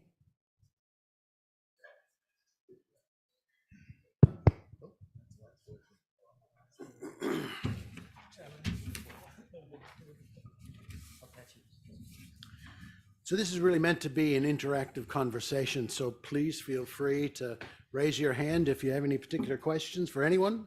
But I'll kick things off and try to hopefully prime the pump a little bit with a few questions that we can hand off and get some, hopefully some very good perspectives. Question number one, how can we use cyber as a strategic enabler for business? Simona, perhaps you could give us some perspectives with Yes. Genworth. Yeah, I can. Look, everything that Ian talked about before really resonated with me. And actually, I'm here to extend that conversation, as I'm sure we are all. What I would say around cybersecurity, I think for the first time in my career, I'm actually seeing that cybersecurity has made it to the top of the strategy for the organization. It's actually not a conversation that we've had in the past. So in the last couple of years, things have shifted from, thinking back about 5 years ago, we had to talk to the board. We had to actually say why cybersecurity was important, why they had to think about this, why they had to spend money on this. And back then, we were really not getting the response that we thought that cybersecurity deserved. What we were getting more so was, why should we spend $500,000 on this, or, $2 million on this, where we're kind of thinking, this won't happen and this money is better spent on, something else. Well, for the first time, we're actually seeing that cybersecurity is at the top of the agenda with the executive, with the boards, that as part of the organizational strategy, it's one of the pillars that's actually mentioned, and there is actions put in place for the organization to think about this. So it is actually a huge enabler to have that conversation already laid out. We've got finally, it feels, a seat at the table, and everyone from the executive to the board is paying attention. So now is our time to really kind of bring forward that ask that we had from the other panel previously. What do we want from our executive? What do we want from our boards? What does the strategy look like? Because it seems like that, it's not that the check's written, but we have a lot more buy-in at this point in time. So I think for me, one of the things to think about quite a lot is, where will your organization benefit from cybersecurity? Of course, all organizations benefit, but what are the key asks that you have from those executives? What does that look like? Is it what some of the other panelists here next to me talked about? Is that where the problem lies? What is the key challenge that you need resolved? And really focus in on that. Thank you. That's fantastic. Any additional thoughts, Ian? That was close to a lot of your conversation earlier. Yeah, look, and one area where, again, I think organizations get it wrong, I sort of come back to this. We talk about, and I've talked about for a long time, with colleagues, we talk about information assets and how they're our assets, and how do we protect our data assets and our information assets and whatever. They're not our assets. They're the assets of our clients, of our customers, of our members. We're only the custodians of those assets. The only asset that you have with your customers, clients, members, whatever it is trust. And your trust, if you get it wrong, will take the elevator going down and take the stairs coming back up. The tail for a cybersecurity incident is enormous. And I can tell you some horrible stories about organizations who have literally gone under because of the cost of remediating a cybersecurity incident. Okay. So from an enabler perspective, and we talk about startups, okay? So the great thing about, so the difficulty with startups is you don't have a name to trade on. So I've been fortunate enough to work for, the Macquaries and the CEOs and whatever, and you kind of trade on that name because you're a respected member of the community. You're trying to make a name for yourself. You've got to earn someone's trust. You don't have that sort of bargaining chip to sort of go in with. And so being able to talk to how you're going to protect their assets and how you're going to establish trust with them and build trust with them over time is really, really important to starting up a small business. And how you maintain that in an ongoing, larger, potentially organisation, even a multinational, again, it's about that trust factor. And they're not your assets, they're their assets. You know, to bring that to life a little bit, a couple of years ago, probably 3 or 4 years ago, organization called Landmark White. Anybody heard of Landmark White? Unfortunately, the founder and the CEO became the outcome of loss of trust. So when you think about trust, and you go, okay, trust is important. Your banks are your customers, and they're doing real estate valuations for those organizations, and it was going to be their reputation at risk. The organization had changed the name, number one, and as I said, the founder and CEO stepped down from their role. So losing that trust is more than just too bad. It has some very distinctive impacts to you in executive roles. Another question, what potential opportunities exist for Australian companies in the Indian market? AJ, you said that you've got some operations in Bangor. Maybe you can expound upon that a little bit. Yeah, so we have taken the advantage of India 16 odd years ago. Obviously, I was born and brought up in India, so it was quite easy for me to set up shop there, and we have a pretty significant team in India. So with what's happened because of COVID, lack of migration happening, lack of skilled workers coming into the country, we've now started hiring in South Africa, Nepal, India. Obviously, we've had. Now we're looking at Philippines. So the world is your oyster, as they say. So India has got tremendous knowledge, and it's post-independence. One of the biggest thing India invested was in education, right? And you have a very large, significantly large educated workforce. Obviously, the competition is also extremely high. So we make offers to people, and then literally, 24 hours before start date, they'll say, "Oh, we've taken some other offer," and then they'll leave, or they never turn up. So that challenge is there, because if you put a job ad out, you get 500 applications. Here, if you put a job ad out, you get 20 applications. So you have to go through 500. So there are pros and cons of India. You need to know how to operate in India.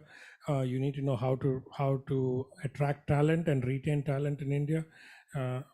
We have a simple concept in Stickman. We say we treat our customers, staff, and partners equally, meaning we don't take any one of the three for granted, right? Staff look after customers, partners look after us and our customers.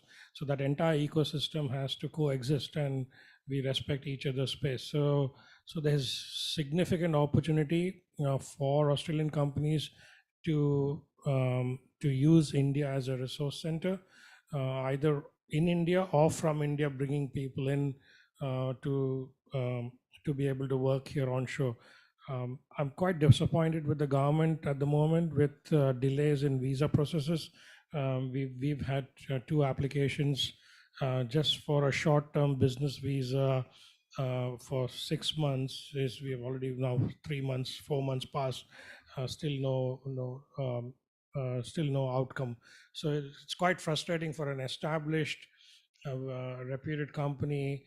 We're not even a startup. Why does the government need so much time to?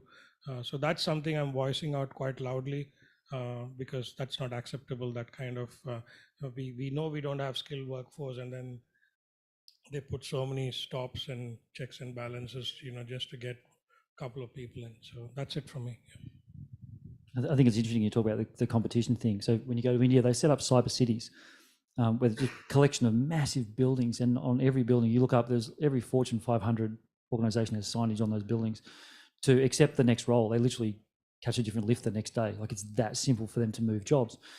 The key that I found, I ran large teams in Gurugram and in Bangalore as well.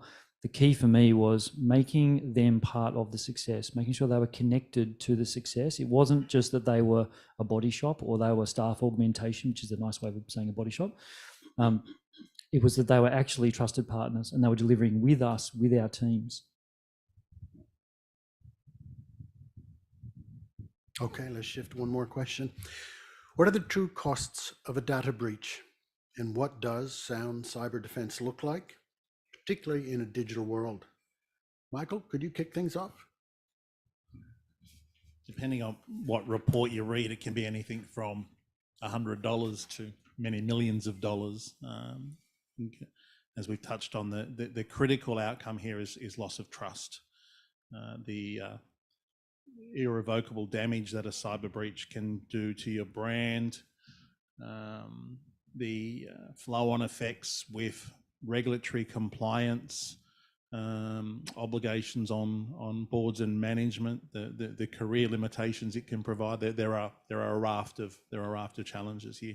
But first and foremost, I think that the biggest one is that loss of trust. Ian hit the nail on the head. We, as businesses or the like, we are just the custodians of someone's data. With a digital world that we're in, the availability of alternative suppliers is at a click away. So for me, yeah, that loss of trust is where the biggest issue stems. Yeah. I'll give you an example. Lincoln University in Illinois, 175-year-old university, has thrived through its entire life cycle. It's survived things like there was a massive health crisis in 1880, a flu crisis there. They had a significant fire on their campus in 1912. They survived the First World War. They survived the Great Depression. They survived the Second World War. They survived the global financial crisis. And they've just in March this year closed their doors because of a cyber attack and the cost that it would take to recover from that. 175-year-old university no longer in business because of a cyber attack. It's that real. Yeah, I also kind of think about this as well. And even if the attack is not so severe, and even if it is not in the headlines, and even if it doesn't really make it beyond your organization, even if it's just internal and you know about it, there's a huge cost already to the resources as well that work on that incident.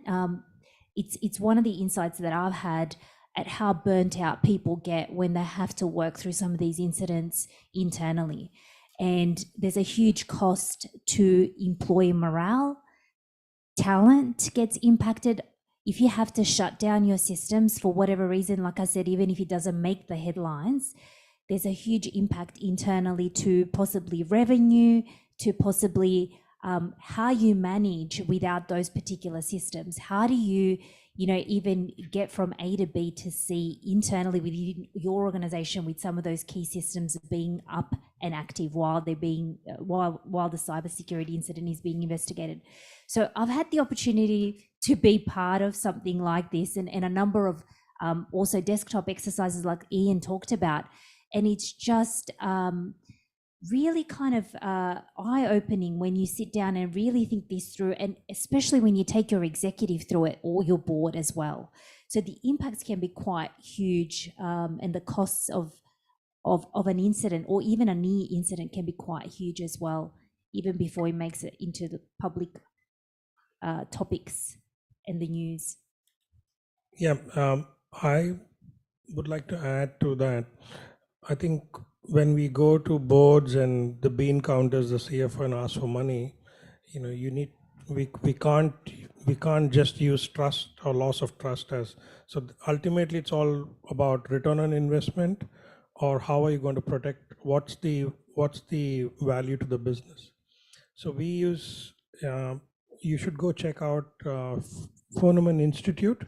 They've been doing cyber reports for last 14 years, I think, and I've been following their reports every year. And actually 16 plus years, 17 years now.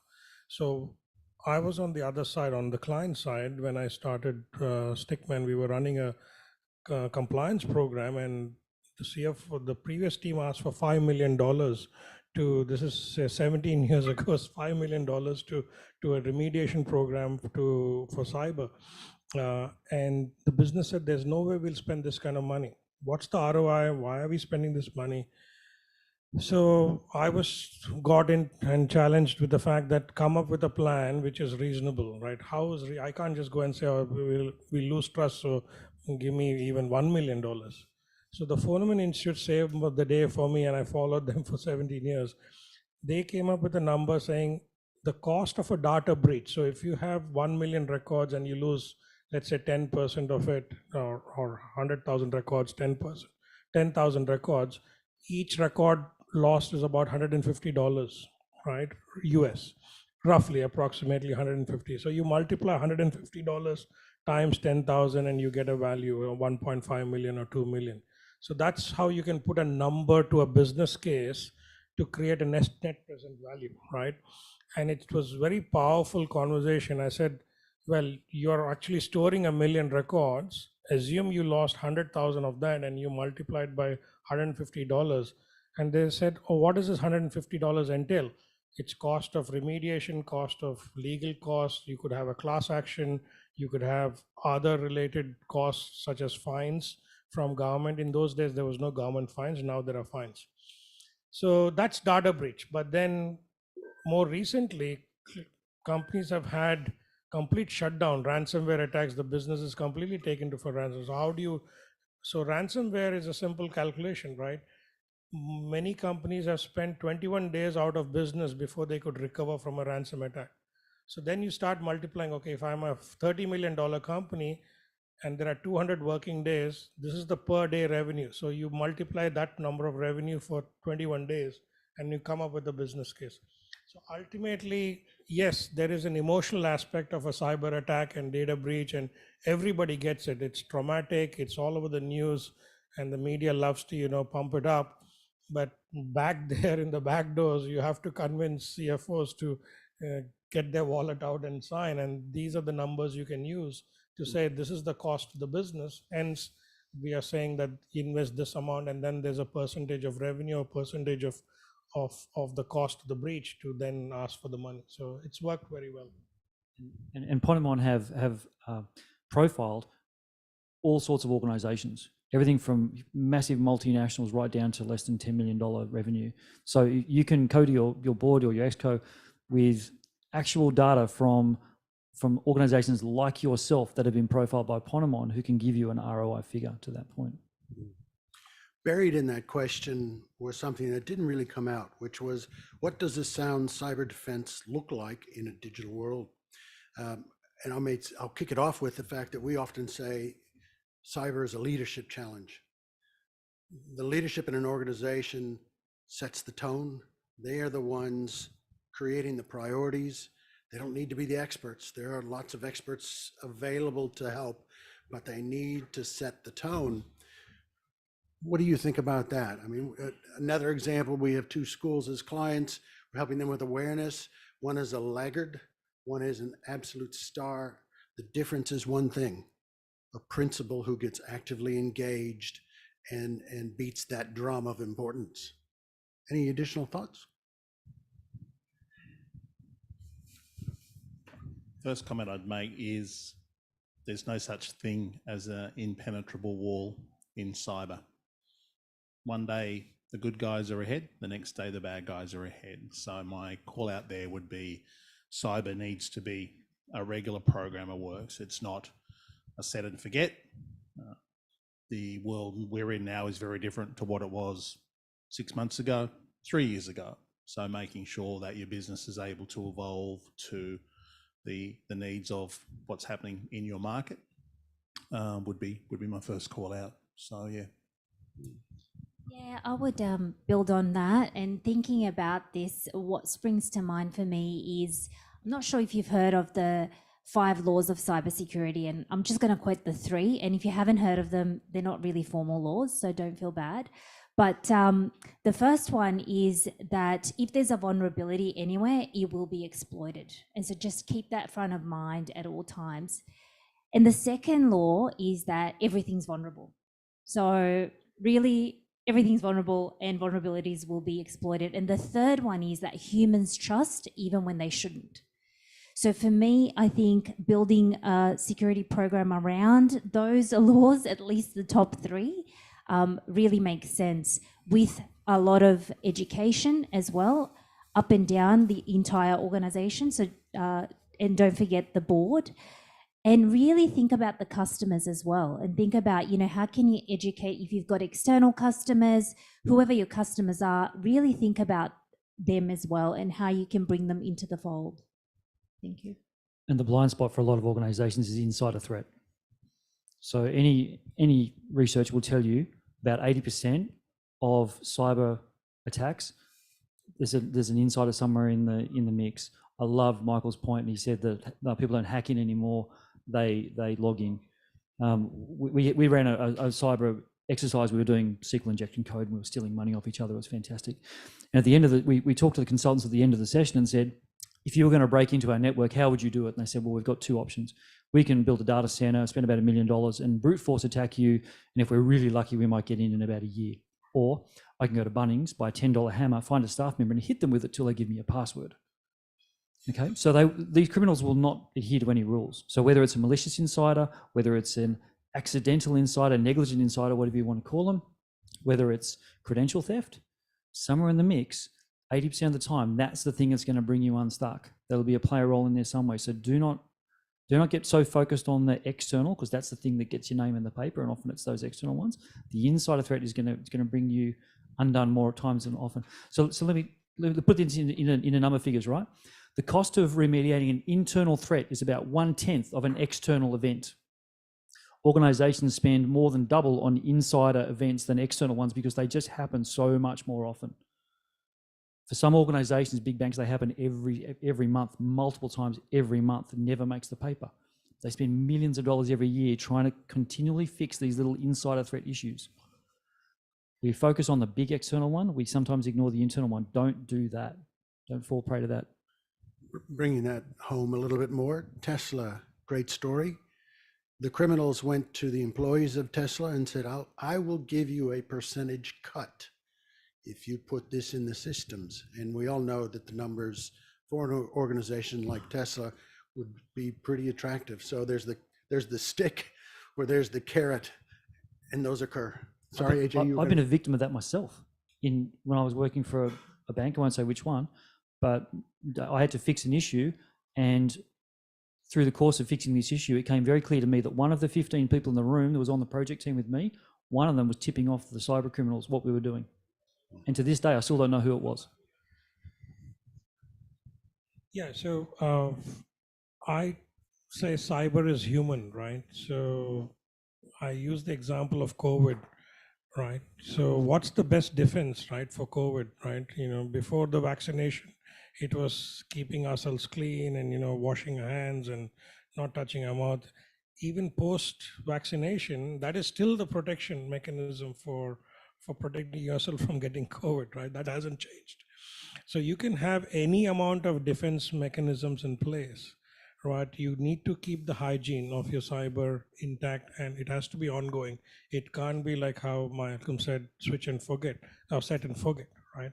So it's important in that journey of building a good cyber defense that you have a constant upkeep. You can't set and forget, and you can't just do it once a year.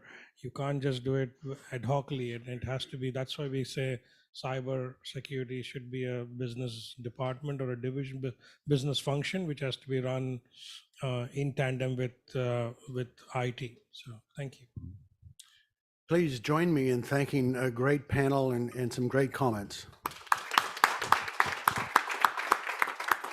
As they head back to the chairs, and to wrap up today's session, I would really like to take a quick moment and thank one person who has had broad shoulders and done the vast majority of all the organization, the behind the scene emails, conversations, etc. But Amit Chaudhry, who put a considerable amount of work and effort into making sure that today was valuable for you.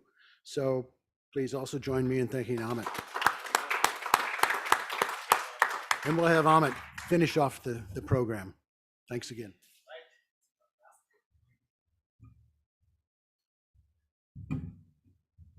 Thanks, everyone. I really appreciate all of you being here. What a insightful discourse this was. Absolutely phenomenal. Why? Because we have converged space, defense, and cyber. If you look this collectively, the underlying theme I can say is security. We're all working to ensure we are operating in a safe environment. My role in AIBC, I have been just recently appointed as a National Cybersecurity Advisor for AIBC, and I'm going to help businesses both in India and Australia to bring the security, I would say, mindset, and wherever I will be required, I'll be joining them, helping them, and taking them on the journey. Very pleased to report that this was our first cyber event in the AIBC history. 36 years AIBC is in operation, and this is the very first event for cyber. And I really thank Simona, Ian, Ajay, Michael, Satyat, Tom, who helped me to shape this session this afternoon. So I'm really thankful to everyone who come and join us, and especially you audience as well, and members for AIBC. And I really like to thank the one person who has made this, who is not in the room, Irfan. Irfan is the AIBC NSW president, but he has made it happen. Running a 3-day event, I have ran 1-day event, and Simona and some of you have witnessed that. Running a 1-day event was like a mammoth task. Running a 3-day event, absolutely, you need the courage, you need the planning, you need the diligence. And I'm really thankful to AIBC to giving me this opportunity to shape this for you. Thank you so much. Now we have a lunch option. You can have a lunch and enjoy it this afternoon. Thank you so much. Thank you, everyone. Thank you. With this, we will wrap up this session. Thank you.